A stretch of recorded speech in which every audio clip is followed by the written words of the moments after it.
Hello all. This is lecture 7 of Transformer lecture series. In the last lecture, we understood equivalent circuit of transformer. In this lecture, we are going to understand losses in transformer. Since transformer is a static machine, therefore there are no losses in transformer due to friction. We know that in electrical domain, we have three different kind of machine: motor, generator, and transformer. Out of three, two motor and generator have rotating part, whereas transformer doesn't have, and that's why within the transformer, due to lack of rotating or moving part, we do not have any kind of losses due to the friction. So what are the different losses within the transformer? There are two major losses in the transformer. First one is copper loss, and second one is iron loss or core loss. We know that in transformer we have two major part. First one is coils of transformer and second one is core of the transformer. So the loss which is happening within the coils of transformer, that is known as copper loss, and the losses which is happening within the core of the transformer, that is known as iron loss or core loss. Again, this iron loss or core loss is divided into two parts. One is known as hysteresis loss and the second one is eddy current loss. So one by one we'll go through these three losses: copper loss, and then hysteresis loss and eddy current loss. These two are the part of core loss.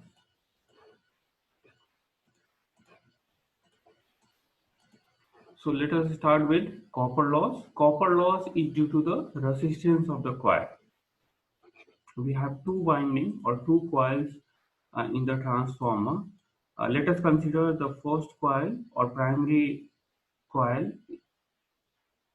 has the resistance equal to R1, and the secondary coil has the resistance equal to R2, and the current which is passing through primary coil is I1, and the current which is passing through secondary coil is I2. So the total losses which is happening uh, within the coil, that is the total copper loss, will be equal to I1 square R1 and I2 square R2. So from here this mathematical formula has been taken. It's a very basic formula. We know that P equal to voltage multiplied with current, and this can be written equal to V square upon R, and it can be written in different form, that is I square R. So this our formula has been taken. Now from where this loss will be taken? Obviously this power loss will be consumed from the supply side. That means the external supply which we are connecting to the primary coil of the transformer, uh, that supply will provide this losses.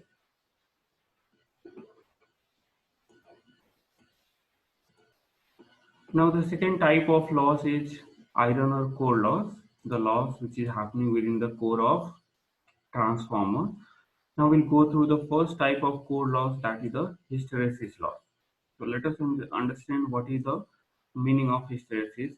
Anything which is having increasing and decreasing different paths, then the phenomena is known as hysteresis. A very rough example I am taking. Suppose I am going from place A to B by this path.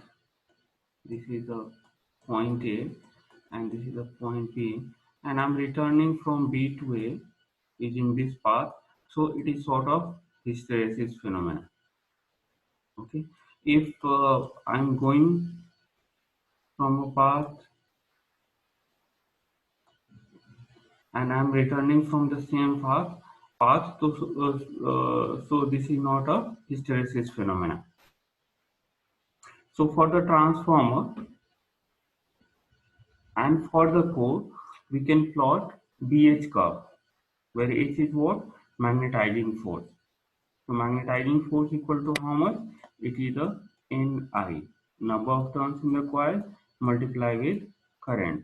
And then this is the magnetic flux density, which is equal to phi, that is the flux per unit area, phi upon A. So first time when we give supply to the transformer, the core magnetized from this place, that is from 0, and it follows this path. Okay, it happens first time, then after it is going to follow this given path. Okay, so basically what happens here, I'm just plotting primary current. So when we are turning on transformer first time, so when current, this is the current I with respect to time. So when first time current will start from 0 and reach to the peak, so the core will magnetize from 0 to its maximum value. And then when current starts decreasing and reaching to the 0, that time it will demagnetize and reach to this point only. And that's why it is following the different path.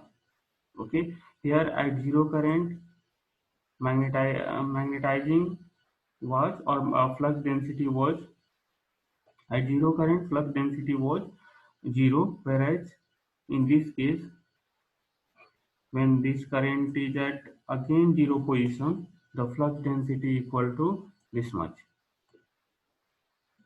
Okay, now current will go negative, and so it will decrease and reach to 0, and then after again current is going to the peak, and so it will magnetize in other way and reach to the maximum value. Again this current is reaching to 0, and so core will demagnetize and go up to this point. And when current will go positive for some value, then it will reach to this position. Then after this current will go at peak, and so it will reach to at this point of time, and this phenomena will continue. Okay, so this magnetizing and demagnetizing path is different, and that's why it is hysteresis phenomena. And it will consume power. This phenomena will consume power, and mathematically this power will be given by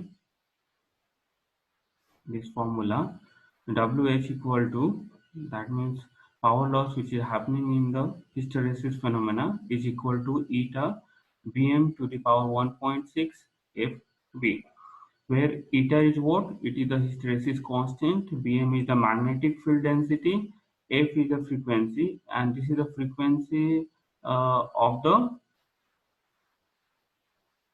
input voltage. That means the voltage source which is connected to the primary coil of the transformer, and V is the volume of the core.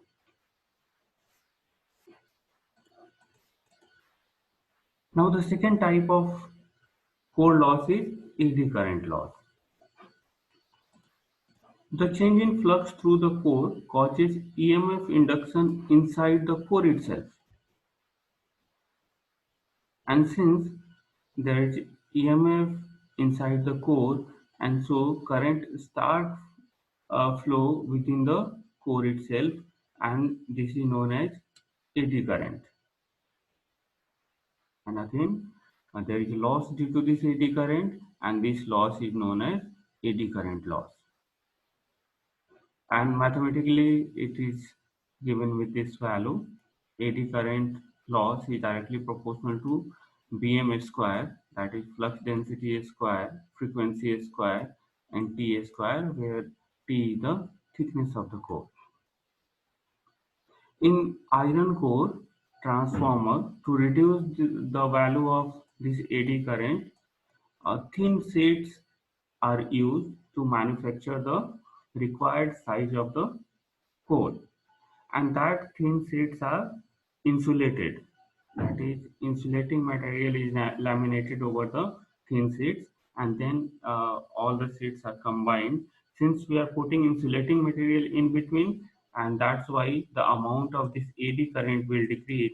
And since the amount of AD current will decrease, so it will decrease the AD current loss.